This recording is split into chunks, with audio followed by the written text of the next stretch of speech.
আসসালামু আলাইকুম। আমি ডাক্তার হুসাইন আহমেদ ইব্রাহিম। কাজ করছি শিশু বিশেষজ্ঞ হিসেবে। আজকে আমি আপনাদের সামনে কথা বলব।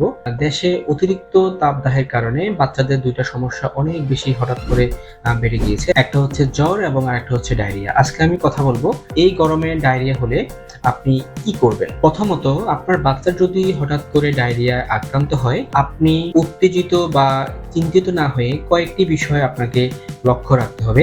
১ নম্বর হচ্ছে বাচ্চা পায়খানা কতবার করছে, বাচ্চা ঠিকমতো প্রস্রাব করছে কিনা, বাচ্চার ডায়রিয়ার সাথে জ্বর বা পেট ব্যথাজনিত কোনো সমস্যা রয়েছে কিনা, বাচ্চার পায়খানার সাথে রক্ত যাচ্ছে কিনা, বাচ্চা বেশি দুর্বল হয়ে যাচ্ছে কিনা, বাচ্চা কি বেশি পানি খেতে চাচ্ছে কিনা। আপনি এই বিষয়গুলি লক্ষ্য রাখবেন। এর পাশাপাশি আপনি বাচ্চাকে প্রতিবার পাতলা পায়খানার পরে ওরসুলানের পানি খাওয়াবেন বা ডাবের পানি খাওয়াতে পারেন বা ভাতের মাড় খাওয়াতে পারেন বা কাঁচা কলা দিয়ে যে খিচুড়ি রান্না করা হয় সেটা আপনি খাওয়াতে পারেন। এর পাশাপাশি আমি বলব আপনি ওই সময়ে আপনি বাচ্চাকে কোন খাবারগুলো দেয়া যাবে না।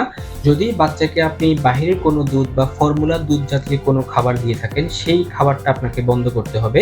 বাহিরের কোনো জুস বা মিষ্টি জাতীয় কোনো খাবার বাচ্চাকে দেয়া যাবে না। তেল চর্বি জাতীয় খাবার তখন দেয়া যাবে না। ডায়রিয়ার প্রাথমিক চিকিৎসার যে খাবারগুলো আমি বললাম সেগুলো আপনি বাসাতেই বসে আপনি চিকিৎসা নিতে পারেন। কিন্তু যদি আপনি দেখেন যে আপনার বাচ্চা বেশি দুর্বল হয়ে যাচ্ছে বা বাচ্চার প্রস্রাব একেবারেই কমে গিয়েছে, বাচ্চার অতিরিক্ত বমি হচ্ছে বা আপনি যেটাই খাওয়াচ্ছেন সেটাই আবার বমি করে বাচ্চা ফেলে দিচ্ছে, অথবা আপনি বাচ্চাকে খাওয়ানোর চেষ্টা করছেন কিন্তু বাচ্চা কোনো খাবার মুখে নিতে পারছে না, যদি এই সকল লক্ষণ আপনার বাচ্চার মধ্যে দেখে থাকেন তাহলে আপনি অতি দ্রুত নিকটস্থ হাসপাতালে আপনাকে যোগাযোগ করতে হবে। এই তীব্র গরমে আপনি আপনার বাচ্চার প্রতি ভালো করে যত্ন নিবেন আর বাসায় অবশ্যই ওরসালাইন রাখবেন।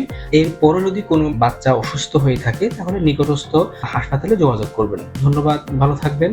আল্লাহ হাফেজ।